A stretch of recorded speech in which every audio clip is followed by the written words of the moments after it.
Bonjour et bienvenue dans cette première vidéo d'exercice de TD sur les moments de force.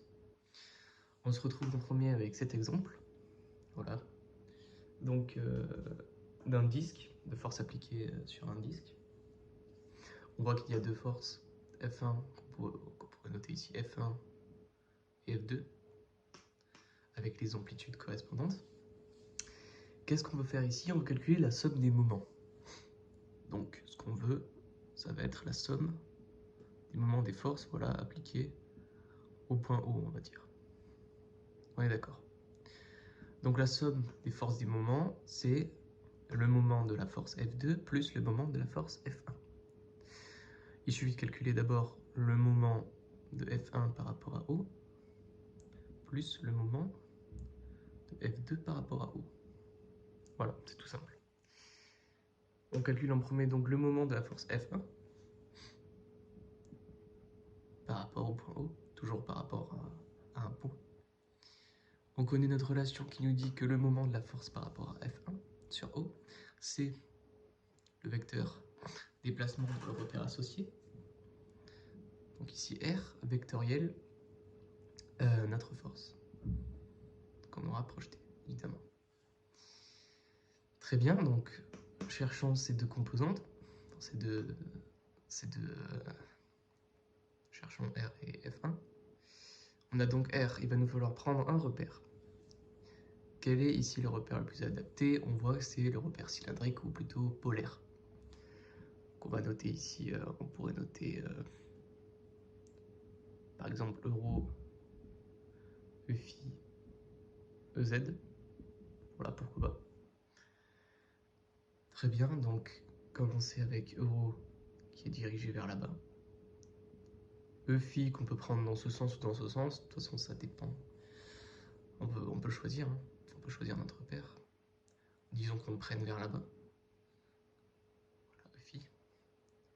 Et EZ donc, qui est suivant la règle du tire-bouchon, qui est vers nous. Voilà. Très bien. Donc, on va pouvoir donner l'expression du vecteur déplacement dans le repère cylindrique, qui ici est égal donc à rho euro, mais on nous dit que le rayon est constant, qu'on peut appeler par exemple R. Donc comme le rayon est constant, on laisse R euro, qui est égal à 10 cm. Très bien, maintenant voyons pour F1. Qu'est-ce qu'on voit suivant notre repère?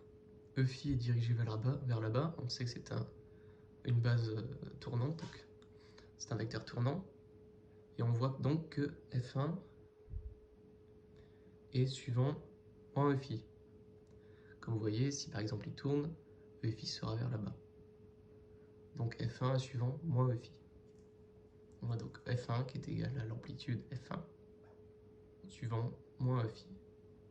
Et donc comme on sait, on peut marquer moins F1 EFI au lieu de marquer F1 moins EFI. Très bien, donc on a nos deux vecteurs.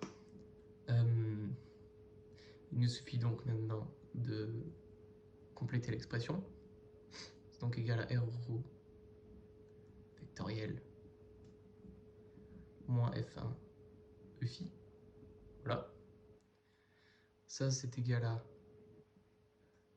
moins R F1 fois le vectoriel des deux vecteurs de base. On va donc là c'est F1. Euro vectoriel donc EFI. Voilà. Et ça, on sait que euro vectoriel EFI, si on refait notre petit cercle, on marque euro EFI EZ pour retrouver ça. On sait que le sens positif c'est ici. Euro vectoriel EFI nous donne EZ. Donc, c'est EZ et c'est égal à moins R F1 EZ. On a donc mon premier moment qui est bien dirigé selon EZ. Très bien.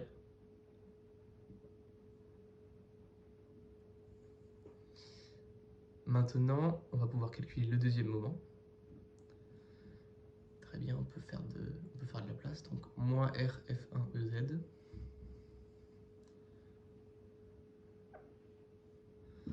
On a donc le premier moment est égal à moins R F1 EZ. Très bien. On va calculer donc notre deuxième moment. Il suffit qu'on cherche cette fois-ci F2. On peut donc écrire l'expression que M de F2, le moment de F2, c'est égal à, encore le vecteur déplacement, vectoriel cette fois-ci, la force F2. Voilà. On prend F2. Qu'est-ce que c'est par rapport à notre repère E phi dirigé comme ça? On se rappelle, c'est un vecteur tournant. Donc il sera dirigé ici. On voit que F2 est selon E phi, parce qu'ils sont collinéaires dans le même sens. On a donc F2 qui est égal à F2 E phi. On complète ici, donc c'est égal à... On a notre vecteur R, R rho, vectoriel F2 E phi. C'est égal à F2 fois E rho, vectoriel E phi. Et ça, on a vu tout à l'heure que c'était EZ. Voilà. On a donc M2. M de F2 sur 0 qui est égal à RF2 EZ. Donc encore sur EZ, très bien.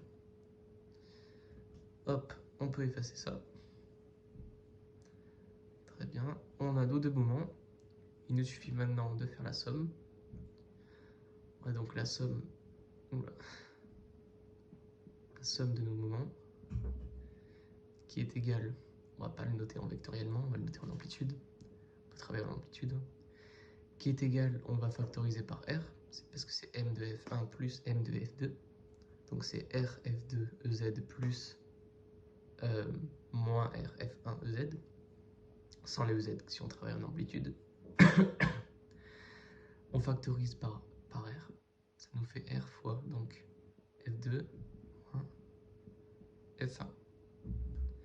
On est d'accord, on connaît R, on peut calculer en application numérique. C'est égal donc à 10 cm 0,1 m fois F2 qui est égal à 20 N moins F1, 30 N. Attendez, je vérifie, c'est bon. Très bien, donc ça nous fait ça. Voilà, on développe, on continue. Oui, c'est juste ça. Donc ça nous donne moins 1 Nm. Parce que les moments sont en Nm. Et voilà.